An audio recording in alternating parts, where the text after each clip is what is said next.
Welcome to another inspiring message from Victory Church. We believe that God is at work right now to bring victory to your life. For more information about Victory Church, find us online at www.victorychurchnwa.com. And we are so very blessed to have another word coming forth in this house today. So everyone welcome Miss Tiffany to the platform, and she's going to share what God's laid on her heart today. Bless you, my sister.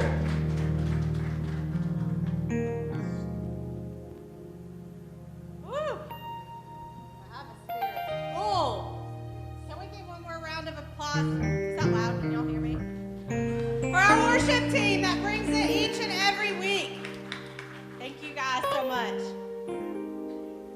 Okay guys, we're in September. Does anybody know what that means?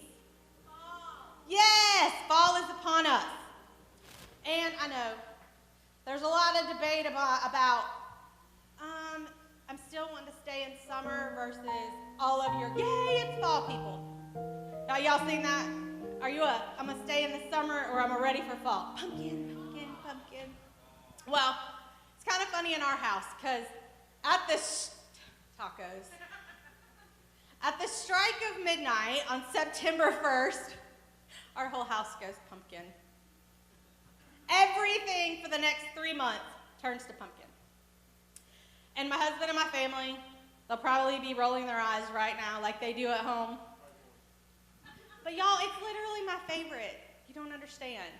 And I'm going to be honest, beyond the pumpkin spice lattes, #PSL, pumpkin candles, come on ladies, I know there's got to be some people here with me, and all the pumpkin flavored food. Do you know why I really love fall? I really love fall because it's a time for preparing for new beginnings. You see, fall is when the old gets ready to fall off, go away, right? Like the leaves. And that falling away is preparation for what's next. Because you see, new life does not happen without the old falling off. And so fall runs from September to March. Don't worry, we take down our pumpkin stuff in December. But it marks the transition. So it's a time of transition, and it marks the transition from summer to winter.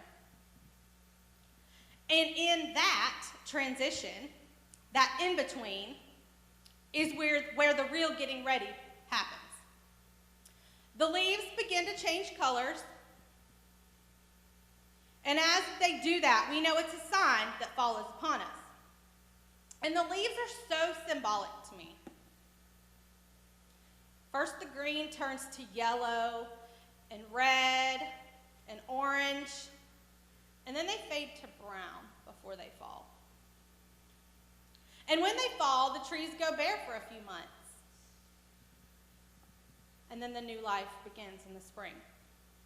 So I did a little studying. I wanted to dig a little deeper. I wanted to really understand more about fall or autumn. So I learned that before the 16th century, harvest was the term usually used to refer to the season. And as more and more people gradually moved from working in the land to living in towns, follow me because this is going to be important. So from working the lands to living in towns, the word harvest lost its reference. And it was no longer the time of year that came to refer to harvest. It was no longer like the reaping, right? The actual act of reaping. And the fall began to replace it as its reference to the season. And I don't really think there's any irony here. We went from working the harvest to the fall. You see, you don't get the harvest without the work. You've got to till the ground.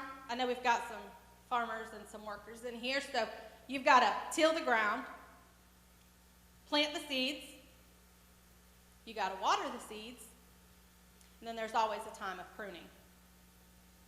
And this doesn't happen overnight. None of this process happens overnight. But we have become a people of such instant gratification that we forgot how to harvest. We have forgotten how to work. We've just fallen back and let everything else in our life take precedence. We've forgotten why we're here. We've forgotten what we're supposed to be doing here. So let's go to our Bibles to the book of Matthew chapter 28, and this is where Jesus gave us the directions on what we're supposed to be here doing. So just a little background, we're going to talk about Matthew 28, 16 through 20. So after the crucifixion and resurrection, Jesus arranged to meet the disciples in Galilee. And the disciples went to the high mountain to worship him. Jesus came and stood before his disciples, and he gave them instructions on what they were supposed to do from that moment forward.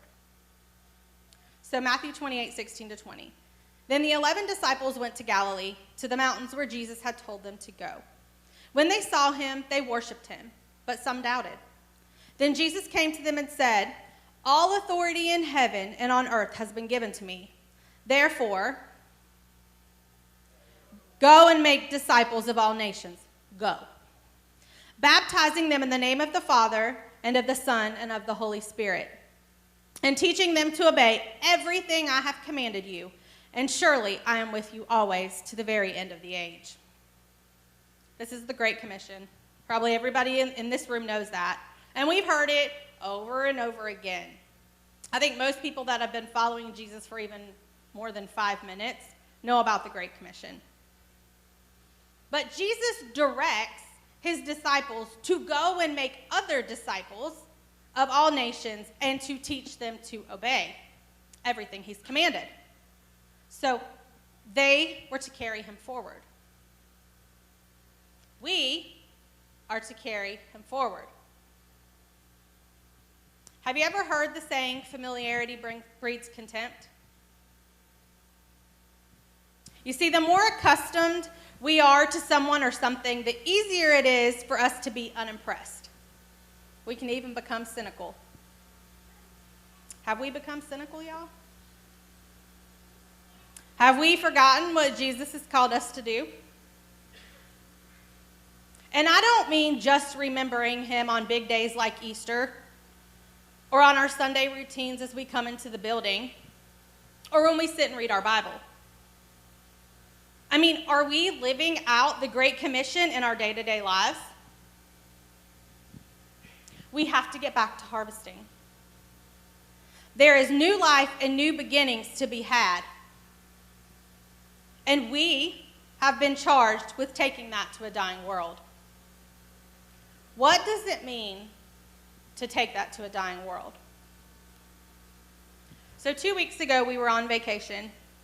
We were on an island in the Caribbean, and we went off resort. We love to go off resort just to meet the people. And so we went off resort, and we were on a tour, and we were standing in this chocolate factory. This factory was 2 rooms. It wasn't like you're thinking a big chocolate factory. And on the way, so we were part of one resort, and on the way we stopped to pick up people from another resort.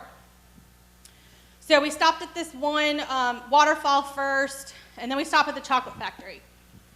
And at the chocolate factory, JW walks up to me, and my eyes are full of tears. Because God had given me a message for a girl that was part of that other resort. And it is the most uncomfortable thing ever for God to give you a personal message for someone you have never met. You don't know if they're a Christian. You don't know if they're a believer. You don't know if they're going to think you're crazy, and let's just be real. I know God, and I've lived his miracles, but I still feel crazy every single time. But I get to choose, and so do you. Are you going to choose the comfortability in your flesh, or are you going to share the message that God has given to you for that person? So I kept thinking all day, because we still have probably a couple hours of this tour, and JW walks up to me, and I've got tears in my eyes, and I'm like, he gave me a word I have to give her. And I was just like, I don't want to. I don't want to. And I'm being honest and transparent with y'all. I did not want to. It was very, very embarrassing. I did not know how this girl was going to come off. I don't know anything about her. So I planned at the end of the tour. That way I didn't make a scene if anything went sideways. When she got off at her resort, because they got dropped off first, I was just going to get off, give her a real quick word, and get back in the van. So, of course, We get to the end, and her group tells them, wait, just pull over on the side of the road. We want to get out. Okay, God. So they get out on the side of the road, and so do I. And I pull her to the front of the van because her friends go to behind the van. And I'm like, I'm so sorry. Not sorry for what I'm going to tell you, but I'm sorry because it's probably super weird and awkward, and trust me, it is for me too. So I gave her the word, and I don't remember all of the words because when God gives you a message, it's not something you sat there and planned out and thought about, so I don't even really know most of it. I know it must have been super personal for her because she started crying. She grabbed my arms and asked me, how do you know that? I don't. This isn't a message from me.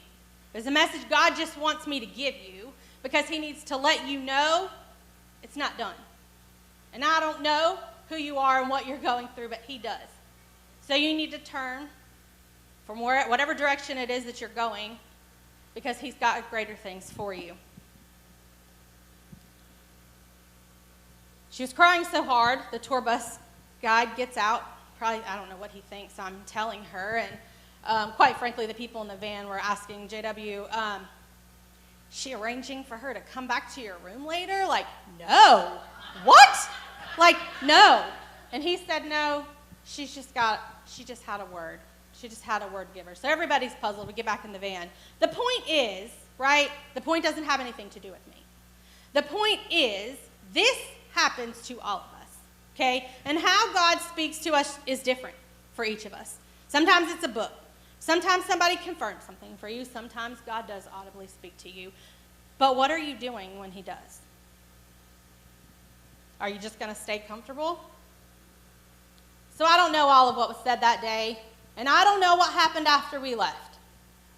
And guess what? I don't need to. What I know is there was a seed planted that day that she knew could not have come from a stranger. She knew walking away from me that God was real, because there's no way a stranger could have known any of the personal details that I gave her. She knew, most importantly, that God had not forgotten her and that he had something new and fresh ahead of her. And as this new season falls upon us and the leaves start to fall away, how are you going to share the Great Commission? How are you going to do things different? How are you going to not only take God out there, but also be the living example of Jesus that they need to see while you're out there doing that? Well, I thought through, okay, well, what are some ways of maybe we could get started doing this? Like if I was going to try to do things different, right? How could we do it? So I have a few ways. First, be the change that you want to see in this world. Be strong and courageous. Do not be afraid or terrified because of them. For the Lord your God goes with you. He will never leave or forsake you. Deuteronomy 3:6. What is it that you want to see changed? What about this one? What are you sitting back and complaining about every day? I mean, are you just focusing on how bad things are?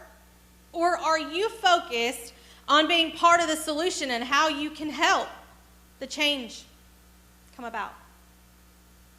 Guess what? You are the change. You have been called for a time as this to be the different. And I know that is not what we want to hear or feel. We don't want to be different. But guess what? You were made different on purpose and for purpose. You've called to be different for this time, for who God's bringing for you. You have been called to show the love and the light that you have been given. Each person in this room has been given a love and light that many people out there have no clue exists. But you're called to take that to them, not just enjoy it. You've got to take that to them so they'll know that there is more than their current pain and circumstances. We're living in nasty times, y'all. And I see it every day. I see it on social media. I hear it everywhere I go. People complaining and complaining and complaining. Y'all, we're human. We're not perfect, but we are called to be the different. We are called to be intentional about not complaining about what we're tired of. That's fine. You can feel that way. You have every right to your feelings. But you have to choose to not go by your feelings like they sang about this morning and it's said all the time. You've got to choose to be that different. You've got to choose to take what you feel and all the things that you feel upset and perturbed about, put it wherever you need to put it. Put it in a box. Do whatever you need to do with it, but stop vocalizing it. Stop spreading your upsetness, your miserability. Stop spreading it on others, y'all. Stop. If we claim to be of the one and only person that can make things new and different, but yet we're sitting around and complaining, how do we really expect anyone to come to God? Second, take him and share him with you in any and all places. I pray that your partnership with us in the faith may be effective in deepening your understanding of every good thing we share for the sake of Christ. Philemon 1:6. Do not compartmentalize God. Do not put him in a box. Our God is much bigger than any box you're going to try to put him in. And being a Christian, okay, hear me out. Being a Christian is not just saying you're a Christian or attending church on Sunday. It's not. Being a Christian is saying that you are of Christ, and then not just saying that, but exemplifying that and him in how you act, think, and speak. You see, society tells us when and where we can share our faith. That's not what Jesus says. Jesus said to take him and his word to all. Not just those you're comfortable talking to, not just your clique, not just in those places you feel comfortable being in, because comfortability is not where we're called. We are called to all places to reach all people, and all means all, not the ones you just choose. And if you let his word take you where and when it's okay to do so, you're going to miss so much. So many opportunities that God brings in front of you every day, every place, the supermarket, work, library, I don't know, movies, wherever it is that you're going. If you're evaluating where you are before you do what God's told you to do, you're missing things. Step outside of your comfort zone. Ask yourself if you're really just living on the edge of comfortability, or if you're daring yourself to really go fish for men, because that's what we're called to do. And third, be intentional about discipling others. My heart got warm as Laura spoke about that this morning. Where are you spending your time? Where are you investing? Discipleship is not a program. Discipleship is organic. It's choosing to invest in others. And I get it. In this world, we've got such busy lives. I get it.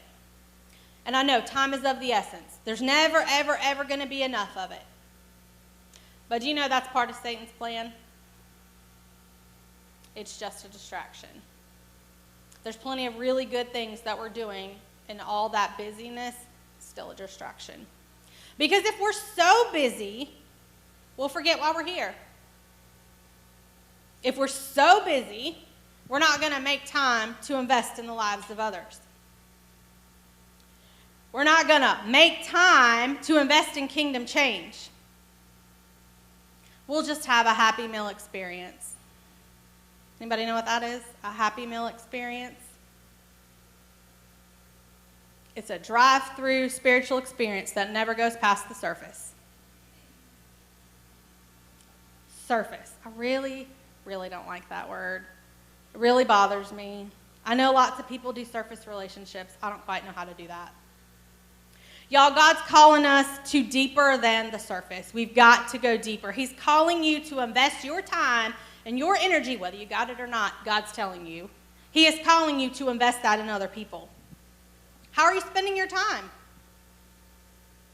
If we are not investing in training up others to do the same, then they're just going to repeat this same cycle over and over of not investing in others. And what are we even doing here then? Why are we even here? We've been given clear direction on what we're supposed to do. But so many of us are doing every other thing but this. Y'all, it's time for change. It's time for us to get back to where we're supposed to be and what Jesus commanded us to do. It's time for us to get out of the four walls. It's time for us to get out of these walls. And it's time for us to take Jesus to the world. It's time to live a life abandoned. Everybody know what that means? Less of you, more of him. That you lay it all down so you can go and be exactly what God's called you to be. We have to live a life that others even want to mimic. If we're miserable and petty and complaining all the time, y'all, people are not going to want to follow you. Okay? And it's not about you, right? Because all you are is the vessel. What they're really doing is following you to God. So let's make sure we understand the end result here. It's not you, it's God. But you're the vessel that's been sent. So if you're not being what God's called you to be, then how are they ever going to follow? I'm not sure what you guys are seeing every single day, if you see the same things that I see, but we don't have much longer. Jesus is coming back, and oh, what a glorious day that will definitely be. But he hasn't returned today. And that means that we still have work here to do. Let those leaves of fear, anxiety, rejection, laziness, pettiness, and all the other things fade away. Let's get ready for the new season that's coming, because we've got to scatter, y'all. We've got to scatter, we've got to plant, and we've got to get ready for the harvest of revival that is coming to Northwest Arkansas. For more information about Victory Church or to browse our media library, find us online at www.victorychurchnwa.com. Thanks be to God, who always leads us in victory.